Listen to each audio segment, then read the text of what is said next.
Innal hamdalillah nahmaduhu wa nasta'inuhu wa nastaghfiruh wa na'udzu billahi min shururi anfusina wa sayyiati a'malina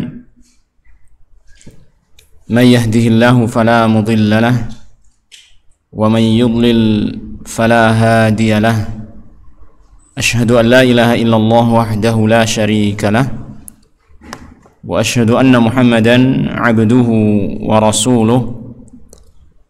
Allahumma salli wa sallim wa barik ala abdika wa rasulika Muhammad wa ala alihi wa ashabihi wa man tabi'ahum bi ihsanin ila yaumiddin, amma ba'du.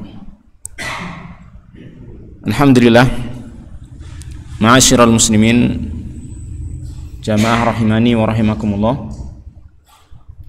Tidak lupa kita panjatkan puji syukur kepada Allah Subhanahu wa taala atas limpahan nikmat dan taufik yang terus Allah berikan kepada kita semua, sehingga pada malam hari ini kita masih bisa berkumpul di masjid dalam rangka untuk melanjutkan kembali pembelajaran kita dari kitab Aqidah At-Tauhid yang ditulis oleh Syekh Shalih bin Fauzan Al-Fauzan hafizahullah ta'ala, yang mana pada pertemuan terakhir kita masih di dalam pasal yang ke-6 yang berkaitan dengan atau di dalam pembahasan tentang Tauhid Uluhiyah, yaitu tentang penjelasan Rakaizil Ubudiyah As-Sahihah. Kemarin kita sebutkan ini adalah poros ya, atau waktu dulu itu kita sebutkan Rakaiz, yaitu pusat dari ubudiyah, penghambaan seorang hamba kepada Allah yang sahih, atau yang disebut juga oleh sebagian para ulama sebagai rukun ibadah, yaitu harus ada mahabbah, cinta kepada Allah Subhanahu wa taala, harus ada ar-raja, rasa harap kepada Allah Subhanahu wa taala, dan harus ada al-khauf, rasa takut kepada Allah Subhanahu wa taala.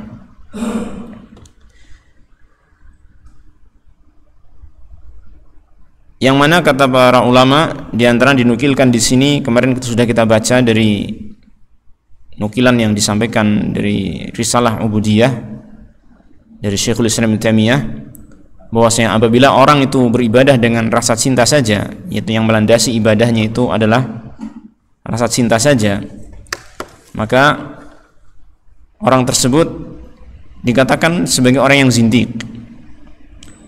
Sedangkan orang yang beribadah hanya dengan rasa harap saja, maka dia mirip dengan orang murji'ah ya. Kemudian orang yang beribadah dengan rasa takut saja, maka dia semisal dengan orang-orang Khawarij, dan sudah kita terangkan maksud dari perkataan ini. Sehingga orang yang benar-benar beriman dan bertauhid kepada Allah adalah yang membangun ibadahnya dengan tiga hal tersebut, dengan rasa cinta, dengan rasa harap, dan rasa takutnya. Fahuwa mu'minun muwahhid, maka dialah orang yang beriman dan bertauhid. Nah, kemudian di sini masih ada penjelasan selanjutnya yang juga diambil dari penjelasannya Syekhul Islam Ibnu Taimiyah rahimahullah, yang akan menjelaskan kepada kita bahwasanya ibadah itu memiliki poros, yang mana dia ada dua macam poros, yaitu yang pertama adalah puncak kecintaan, dan yang kedua adalah kerendahan diri di hadapan Allah Subhanahu wa taala. Ya. Maka di sini disampaikan nukilan dari Syekhul Islam Ibnu Taimiyah yang menjelaskan hal itu.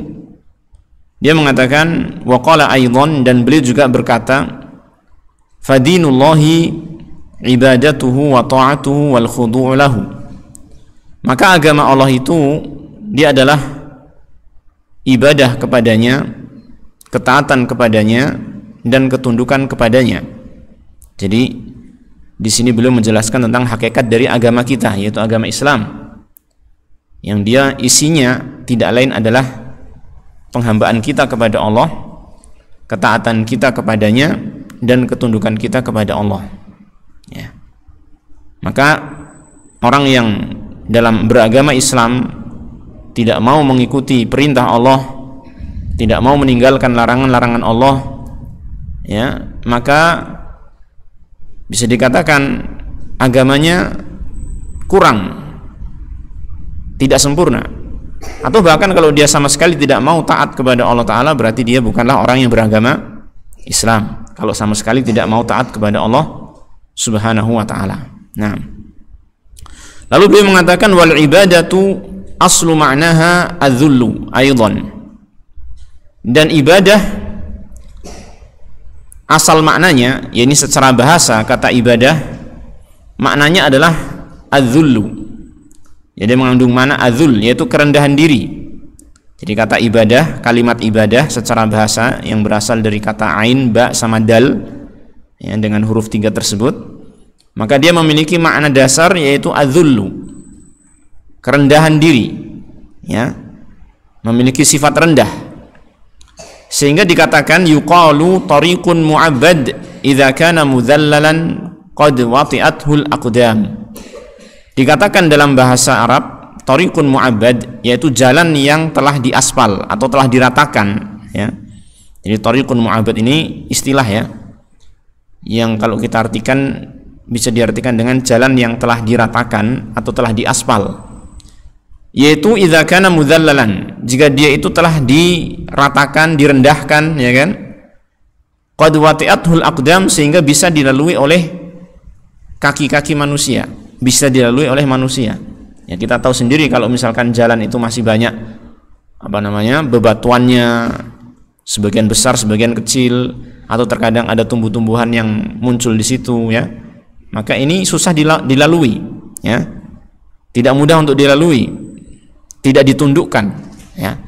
Namun ketika dia sudah diratakan, ya, diratakan bahkan mungkin sebagian dicor atau mungkin diaspal, ya, maka ini bisa dilalui oleh kaki manusia. Kita manusia sebagai manusia bisa mudah untuk berjalan di atasnya, ya, karena jalan itu sudah direndahkan, sudah ditundukkan.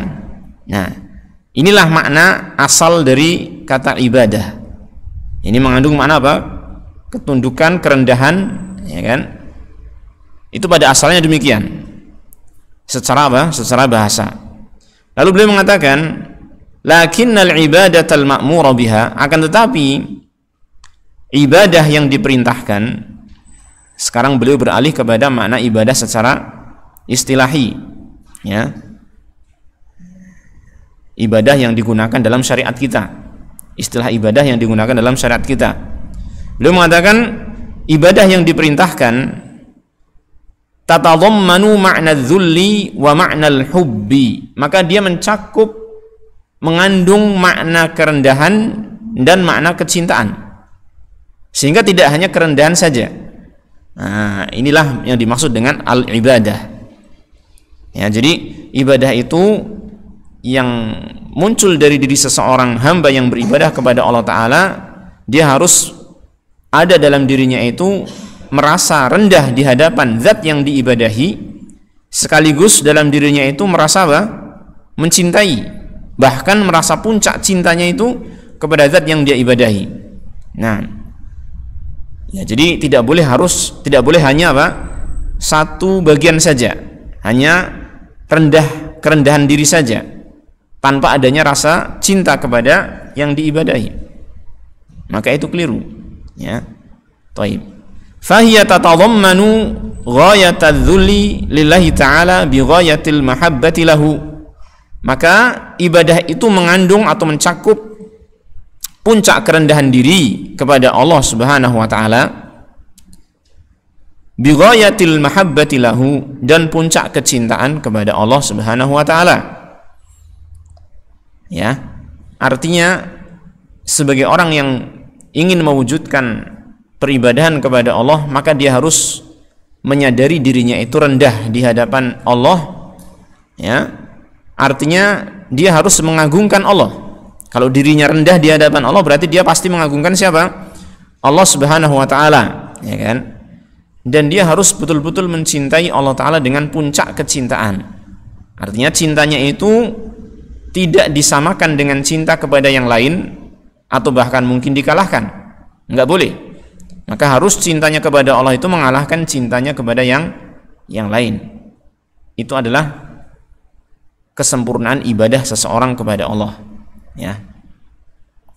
Yang nanti kalau kita perhatikan, ketika seseorang itu merendahkan diri di hadapan Allah, yang artinya dia mengagungkan Allah Ta'ala, maka akan muncul darinya rasa takut kepada Allah Subhanahu wa Ta'ala. Ketika dia merendahkan diri, mengagungkan Allah, maka akan muncul apa? Rasa takut kepada Allah Subhanahu wa Ta'ala. Dan ketika dia mencintai Allah Ta'ala dengan puncak kecintaan, maka akan muncul dari dirinya harapan yang besar kepada Allah Subhanahu wa Ta'ala, karena dia sangat mencintai Allah, ya.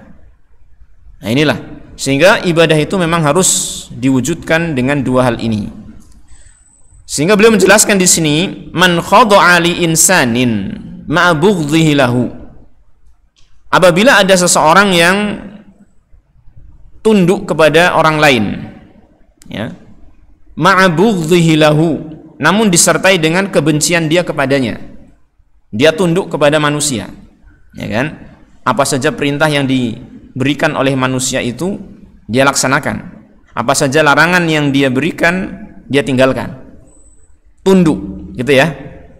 Tapi ternyata orang ini yang tunduk ini, dalam ketundukannya ini tidak menyertakan rasa cinta kepada orang tadi.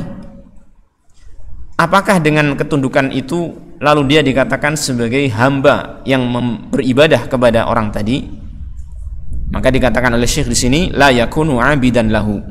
Maka dia tidaklah sebagai hamba bagi dia, bagi orang tadi. Kenapa? Karena dia hanya memenuhi satu poros saja. Apa tadi? Kerendahan diri, ketundukan kepada orang lain. Sedangkan rasa cintanya dia tidak berikan kepadanya, ya. Sehingga dia bukanlah orang yang menyembah orang tadi. Contohnya apa? Contohnya misalkan ada budak, ya, ada budak. Seorang budak dikuasai, dimiliki oleh tuannya. Namanya budak itu kewajiban dia apa? Tunduk patuh kepada tuannya. Diperintah apapun mau, dilarang apapun dia ini harus berhenti, kan gitu kan. Ini seorang budak. Tapi apakah budak itu sebagai hamba, maksudnya sebagai orang yang beribadah kepada tuannya dengan dia melaksanakan ketundukannya tadi? Maka kita katakan tidak. Karena apa? Budak itu tidak mesti apa? Mencintai tuannya, ya kan? Tidak mesti menyertakan dalam ketundukannya itu kecintaan yang puncak kepada tuannya tadi. Nah, namun kalau misalkan ditakdirkan, ya, ada seorang budak yang dia tunduk kepada tuannya sekaligus dia sangat cinta kepada tuannya, bisa jadi, ya, budak tadi menjadi apa? Hamba yang menyembah tuannya. Bisa jadi demikian. Baik. Sebaliknya, walau ahabba syai'an walam yakhdha' lahu lam yakun 'abidan lahu. Sebaliknya, seandainya ada seseorang yang mencintai orang lain, namun dia tidak tunduk, tidak sampai merendahkan diri kepadanya, tidak sampai tunduk kepadanya, maka dia juga tidak termasuk orang yang menyembah orang tersebut, ya. Contohnya seperti apa? Kama yuhibbur rajulu waladahu wa sadiqahu. Contohnya seperti seseorang yang mencintai anaknya, ya, dia cinta kepada anaknya atau kepada sadiqahu, kepada temannya, namun tentunya dia tidak akan tunduk kepada anaknya, kan gitu kan, ya. Cinta hanya cinta biasa, tidak sampai apa? Puncaknya yang menjadikan orang itu tunduk kepada dia. Maka orang tua yang mencintai anaknya dengan kecintaan ini tidak dikatakan dia menyembah anaknya, tidak. Demikian pula seseorang yang mencintai temannya, sahabatnya, ya, selama dia tidak tunduk kepadanya juga dia tidak disebut apa? Orang yang menyembah temannya tadi. Sampai ketika dia terkumpul pada dirinya rasa cinta yang penuh, yang puncak dengan ketundukan, disertai ketundukan, ya, kepada orang tersebut, jadilah dia orang yang apa? Menyembah kepada orang tadi. Jelas ya? Jadi ibadah itu hakikatnya itu adalah suatu keadaan manusia, ya, yang mencakup di sana dua hal tadi, keadaan puncak kecintaan dan puncak kerendahan dan ketundukan kepada zat yang diibadahi. Walihada kata beliau, la yakfi ahaduhuma fi ibadatillahi ta'ala. Oleh karena itu, setelah kita memahami makna ibadah seperti ini, yang dia mencakup apa? Puncak kecintaan dengan puncak ketundukan dan kerendahan diri kepada zat yang diibadahi, maka tidaklah cukup salah satu dari keduanya fi ibadatillah, dalam beribadah kepada Allah. Artinya setelah kita memahami makna ibadah seperti ini, kita kan ingin membangun ibadah kita kepada Allah yang bagus ya, yang sempurna gitu ya. Maka kita harus sempurnakan dua hal tersebut. Nggak cukup kita hanya menyempurnakan salah satunya saja. Wis, yang penting ibadah itu kan cinta kepada Allah. Saya nggak mau pakai yang lain, pokoknya pakai cinta saja. Ini nggak benar. Jatuhnya nanti dia tidak beribadah kepada siapa? Allah Subhanahu wa Ta'ala. Atau sebaliknya, ibadah itu kan yang penting tunduk. Saya nggak cinta nggak apa-apa. Nah, ini juga keliru. Ya kan? Ini kesalahan. Dia tidak akan beribadah kepada Allah sampai dia itu apa? Menggabungkan rasa cinta yang sampai puncaknya dan rasa merendahkan diri, ketundukan kepada Allah Ta'ala yang sampai puncaknya juga. Ini. Nah, berarti di sini kita harus apa? Berusaha ya mewujudkan dua hal tersebut. Bagaimana kita harus mencintai Allah Subhanahu wa Ta'ala, dan bagaimana kita harus apa? Mewujudkan perendahan diri kita di hadapan Allah Subhanahu wa Ta'ala.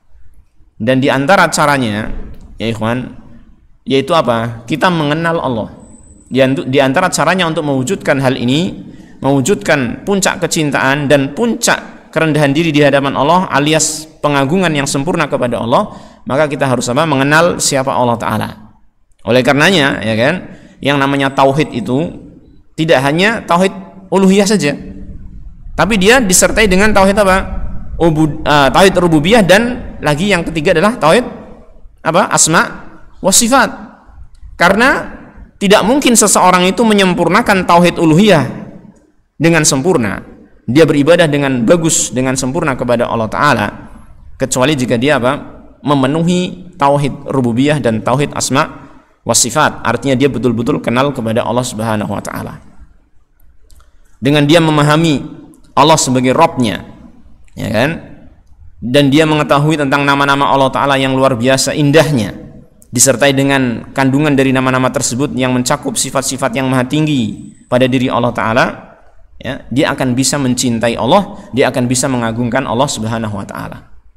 Coba bayangkan saja ketika seseorang mengingat Allah Ta'ala itu adalah zat yang Jawad misalnya, atau Al-Karim, Al-Akram. Allah Ta'ala dia adalah zat yang maha pemurah, maha dermawan, ya, Al-Wahhab, yang maha memberi banyak hal kepada kita. Apapun yang kita butuhkan, Allah yang mencukupi. Dan Allah Ta'ala tidak meminta ganti dari kita atas apa yang Allah berikan, ya kan? Tidak, Allah tidak meminta ganti dari kita, ya. Hanya saja kewajiban kita itu memang apa? Harus bersyukur kepada Allah. Tapi Allah tidak minta ganti. Buktinya apa? Semua yang kita miliki itu punyanya Allah, kan gitu kan? Mau minta ganti apa? Wong itu semuanya adalah milik Allah. Kita nggak bisa memberi ganti untuk Allah, ya kan? Semuanya milik Allah. Artinya apa? Ketika kita melihat salah satu di antara nama Allah Ta'ala dengan kandungan maknanya yang menunjukkan bahwasanya Allah itu sangat pemurah kepada kita, sangat sayang kepada kita, tidakkah itu akan memunculkan rasa cinta kepada Allah? Kan gitu kan? Ya. Demikian pula ketika kita memahami Allah Ta'ala itu maha terpuji, Al-Hamid, zatnya itu maha sempurna, sifat-sifatnya itu sifat-sifat yang maha tinggi, tidak ada kekurangan sedikit pun, ya. Kemudian nama-namanya maha indah, tidakkah kita itu akan mencintainya? Sedangkan kita itu kalau melihat makhluk dengan sifat-sifat yang bagus, tidak ada kekurangannya misalkan gitu ya, bisa nggak kita mencintai? Biasanya umumnya kita mencintai, ya kan? Makhluk yang sifatnya itu sempurna gitulah. Ya, sempurna dalam artian makhluk ya, bukan sempurna secara mutlak, bukan, tetapi sempurna dalam relativitas makhluk, kan gitu. Maka pasti akan apa? Mencintai. Misalkan saja seorang suami punya istri sudah cantik, sudah apa? Pandai memasak, pintar berdandan dan lain sebagainya. Pokoknya sempurna. Cinta nggak dia? Cinta kan? Ya. Dengan kesempurnaan yang ada itu akan menjadikan dia mencintai. Lalu kenapa kita itu tidak bisa mencintai Allah dengan puncaknya, padahal kesempurnaan yang mutlak adalah milik Allah? Ini karena kita kurang menelaah, ya, kurang mengenal tentang siapa Allah Subhanahu wa Ta'ala. Kita kurang memahami betapa terpujinya Allah Subhanahu wa taala. Gitu. Ya. Jadi dengan kita memahami, mengenal Allah Subhanahu wa taala, kita akan bisa mewujudkan cinta kita kepada Allah. Demikian pula dalam masalah merendahkan diri, dalam masalah mengagungkan Allah taala. Sama, dengan kita mengenal Allah Subhanahu wa taala, kita akan apa? Bisa mengagungkan Allah. Kalau kita lihat alam semesta ini, yang mencipta siapa? Allah Subhanahu wa taala. Ya, dalam ayat dikatakan bahwasanya wa ma qadarullaha haqqa qadrih wal ardu jami'an qabdatuhu yaumal qiyamah was samawati matwiyatun bi yaminih. Mereka orang-orang musyrik, orang-orang kafir dan lain sebagainya, mereka itu tidak mengagungkan Allah taala dengan sebenar-benar pengagungkan. Padahal bumi itu pada hari kiamat nanti berada dalam genggaman Allah Subhanahu wa taala. Bumi, ya. Was samawati matwiyatun bi yaminih, dan langit-langit itu akan digulung dengan tangan kanannya Allah Subhanahu wa taala. Mudah bagi Allah taala untuk apa? Menghancurkan alam semesta. Bagaimana tidak? Kalau kita pikirkan, bumi ini adalah bagian kecil banget sebenarnya. Bumi, ya, bagian kecil dari alam semesta. Di mana di atas bumi ini ada langit pertama. Di atas langit pertama ada langit kedua, ketiga, keempat, sampai ketujuh, dan di atasnya lagi ada kursinya Allah, ada arsy-Nya Allah taala, makhluk yang paling besar. Bumi tidak ada apa-apanya. Baru bumi loh. Sedangkan kita sebagai manusia dibandingkan dengan bumi, kitanya nggak ada apa-apanya dibandingkan dengan bumi. Maka berarti apa? Apalagi dengan Allah taala, pencipta alam semesta. Apakah kita berani melawan Allah? Ya kan? Seandainya Allah taala menginginkan gunung hancur begitu saja, mudah bagi Allah, tinggal memerintahkan saja. Nah ini, kalau kita mengenal sifat-sifat Allah taala, ya, mengenal Allah taala dengan sebenar-benar pengenalan, maka akan muncul rasa cinta kepada Allah, pengagungan kepada Allah taala, yang tentunya juga memunculkan kerendahan diri kita di hadapan Allah Subhanahu wa taala. Dan dua hal inilah yang akan memunculkan apa? Ibadah kita kepada Allah Subhanahu wa taala. Ya. Maka di sini dikatakan bal yajibu an yakunallahu ahabba ilal abdi min kulli syai'in wa ay yakunallahu a'zama 'indahu min kulli syai'. Bahkan wajib agar Allah taala itu paling dicintai oleh hamba dari segala sesuatu. Lebih dicintai oleh hamba daripada segala sesuatu. Ini kewajibannya. Kita boleh mencintai harta, boleh mencintai istri, suami, boleh mencintai perkara-perkara dunia, tetapi sewajarnya, sebatas yang dibolehkan oleh Allah, jangan sampai dilebihkan. Dan di atas itu semua harus kita mencintai siapa? Allah. Ya. Sehingga dikatakan di sini wajib agar Allah taala itu lebih dicintai oleh seorang hamba daripada segala sesuatu. Ya. Sehingga nanti ketika kita mencintai makhluk-makhluk yang ada, mencintai orang tua, mencintai anak, mencintai istri, mencintai keluarga, mencintai perdagangan, mencintai harta benda, dan lain sebagainya, tidak boleh dalam kita mencintai itu semua, ya, kita lebihkan daripada mencintai Allah, daripada mencintai Rasulullah SAW, daripada mencintai jihad fisabilillah. Kalau didahulukan itu semua, maka Allah berfirman dalam surat At-Taubah, ya, fatarabbasu hatta ya'tiyallahu bi amri, maka tunggulah sampai Allah taala mendatangkan siksanya. Artinya apa? Melebihkan cinta selain Allah di atas kecintaan kepada Allah, dia adalah merupakan dosa yang besar. Dosa yang apa? Yang besar. Meskipun pada asalnya jenis kecintaan itu pada asalnya apa? Dibolehkan. Ya, jadi misalnya saya kasih contoh. Seseorang mencintai anak, boleh nggak? Boleh. Tapi ketika anak itu meminta sesuatu yang bermaksiat, sesuatu perkara diminta kepada orang tuanya, Bi atau Pak, saya minta ini, tolong belikan, atau apa ya, pokoknya suatu perkara yang bertentangan dengan syariat Allah taala, jangan sampai dituruti. Ya kan? Kalau dia menuruti anak tersebut dengan dalih mencintai anak, maka apa? Dia dosa besar. Dia dosa besar. Demikianlah sebaliknya ketika seorang anak mencintai orang tuanya, ya kan?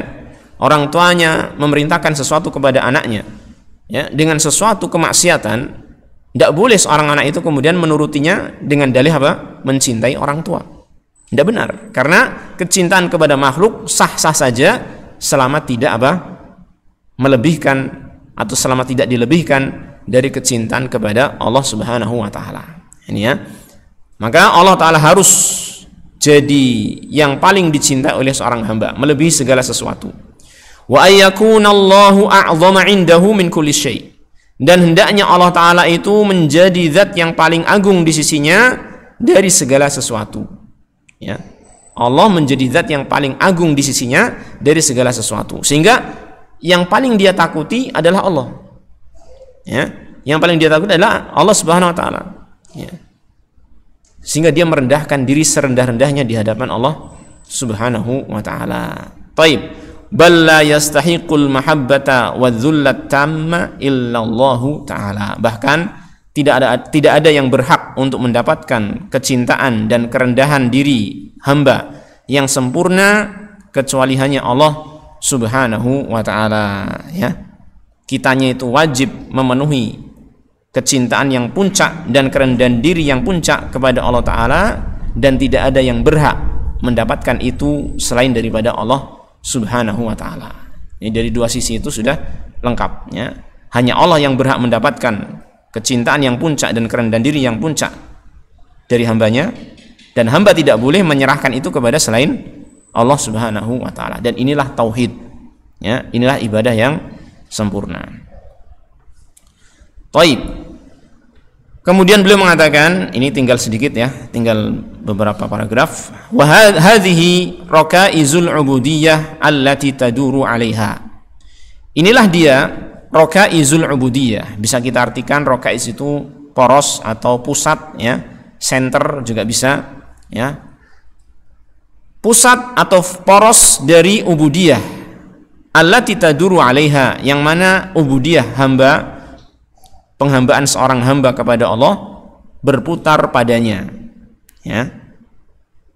Qala al-'allamah Ibnul Qayyim rahimahullah fi Nuniyah. Al-'allamah Ibnul Qayyim rahimahullah taala berkata di dalam Nuniyah. Nuniyah ini adalah istilah untuk bait-bait syair yang diakhiri dengan nun. Seperti ini, ada nun, ni semua. Dan ini bait syairnya itu banyak sekali, ribuan, ya kan? Semuanya belakangnya ni semua, luar biasa Ibnu Qayyim. Dan ini berbicara tentang akidah, ya, bait-bait syair yang berbicara tentang akidah, termasuk juga bantah-bantahan terhadap orang-orang yang menyimpang dalam akidah ini. Luar biasa ilmunya, ya.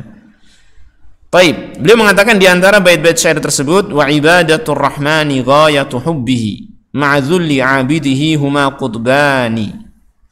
Beribadah kepada Ar-Rahman, ibadah kepada Ar-Rahman, ya, peribadahan kepada Ar-Rahman adalah ghayatu hubbihi, puncak kecintaan kepadanya, ma'dzulli 'abidihi, disertai dengan kerendahan diri orang yang menyembahnya. Jadi ibadah itu, ya, harus terkandung di dalamnya dua hal ini.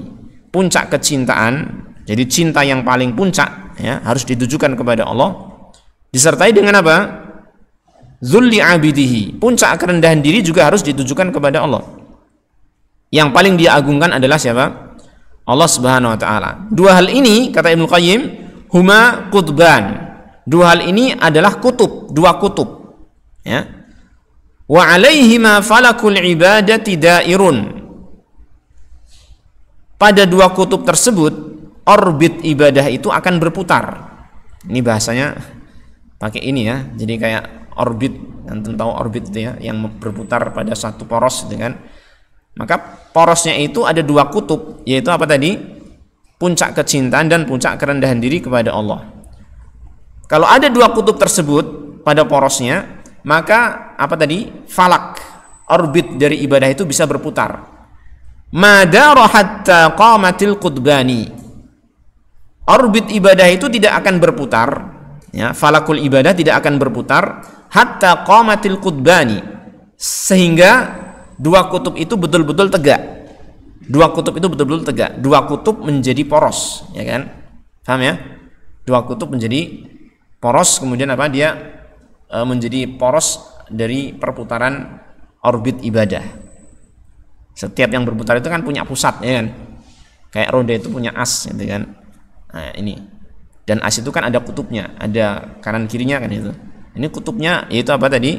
Puncak kecintaan dan puncak kerendahan diri. Nah, wa madaruhu bil amri rasulihi la bil hawa wan nafsi wasyaitani.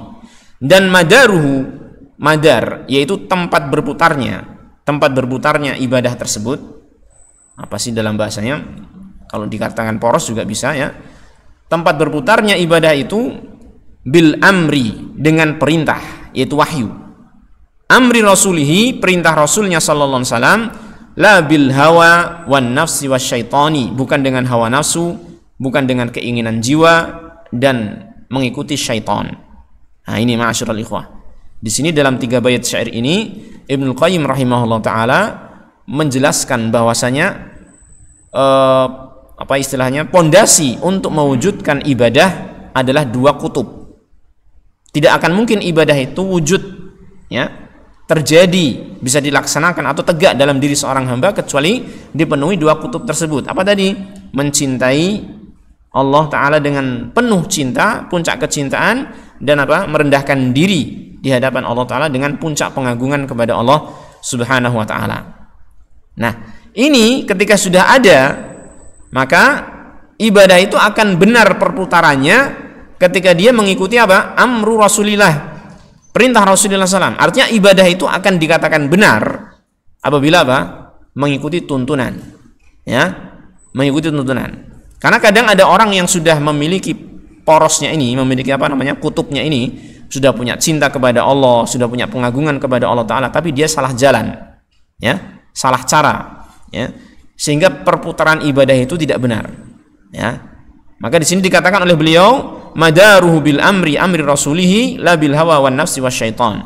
Perputaran ibadah itu, ya ini apa? Dengan adanya perintah Rasulullah SAW, yakni dengan mengikutinya, bukan kita malah mengikuti hawa nafsu, mengikuti jiwa kita sendiri, atau mengikuti siapa? Syaitan laknatullah alaih, ya. Jadi pondasinya adalah cinta yang puncak beserta dengan kerendahan diri. Kemudian apa? Dalam menjalankan ibadah itu harus mengikuti tuntunan Rasulullah sallallahu alaihi wasallam. Taib, kemudian di sini diberikan penjelasan oleh Syekh Shalih Al-Fauzan, syabbaha rahimahullahu taala dawaran al-ibadati 'ala al-mahabbati wadh-dhulli lil mahbubi wa huwa Allah jalla wa ala bidawaranil falaki 'ala qutbaihi. Syekh atau Al-Imam Ibnu Qayyim rahimahullahu taala syabbaha, menyerupakan, ya, menyerupakan perputaran ibadah di atas kecintaan dan kerendahan diri kepada zat yang dicintai, yaitu Allah Azza wa Jalla. Dia menyerupakannya dengan perputaran falak, dengan perputaran suatu orbit pada 2 kutubnya.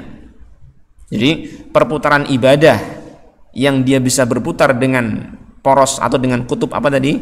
Cinta dan kerendahan diri kepada Allah Ta'ala, itu diperumpamakan dengan apa? Perputaran orbit kepada 2 kutubnya. Wa dzakara anna dawarana falakil ibadati bi amri Rasulillah sallallahu alaihi wasallam wa ma syara'ahu la bil hawa wa ma ta'muru bihi nafsu wasyaitan. Dan beliau juga menyebutkan bahwa perputaran orbit ibadah itu, ya, dia bisa berputar dengan baik, yaitu dengan apa? Bi amri Rasul sallallahu alaihi wasallam, dengan perintah Rasulullah SAW, wa ma syara'ahu, dan apa yang beliau syariatkan.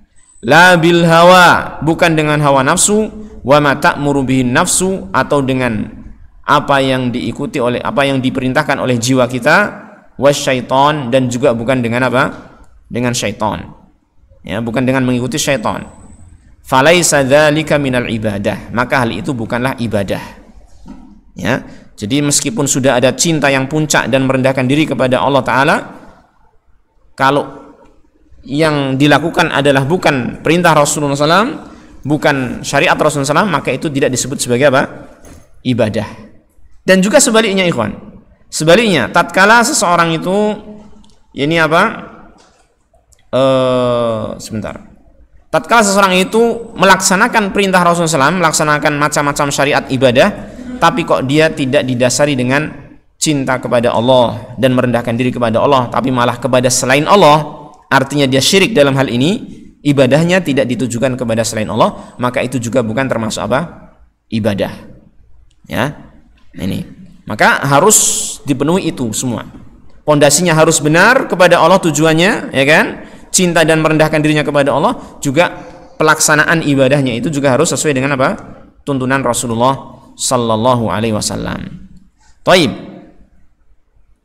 Fama syara'ahu Rasul sallallahu alaihi wasallam huwa alladhi yudiru falakal ibadati. Maka apa saja yang disyariatkan oleh Rasul sallallahu alaihi wasallam itulah yang akan memutarkan apa? Orbit dari ibadah tersebut, ya.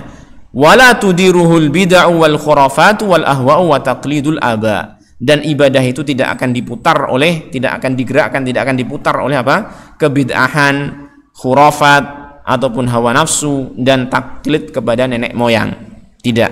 Jadi ibadah itu harus dia mengikuti tuntunan Rasulullah sallallahu alaihi wasallam. Inilah dia, yakni pokok-pokok yang penting di dalam ibadah, ya. Porosnya sudah jelas, kemudian penggeraknya juga sudah jelas, maka ini sebenarnya sudah terangkum dalam kalimat syahadat kita, asyhadu an la ilaha illallah wa asyhadu anna muhammadan rasulullah. Adapun syahadat yang pertama, asyhadu an la ilaha illallah, maka ini mengharuskan cinta dan kerendahan diri kita yang puncak ditujukan kepada Allah, dan asyhadu anna muhammadan rasulullah ini mengharuskan ibadah yang kita lakukan adalah sesuai dengan tuntunan Rasulullah sallallahu alaihi wasallam.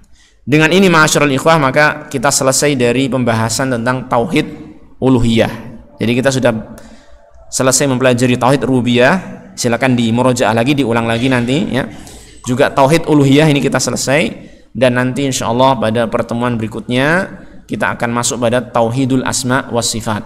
Mentauhidkan Allah dalam asma was sifat agar kita bisa mengenal Allah taala dengan sebaik-baiknya. Nah, inilah yang bisa kita pelajari malam hari ini. Kurang lebihnya saya mohon maaf. Kita akhiri wasallallahu wasallam ala nabiyyina Muhammadin wa ala alihi wa sahbihi ajma'in walhamdulillahi rabbil alamin.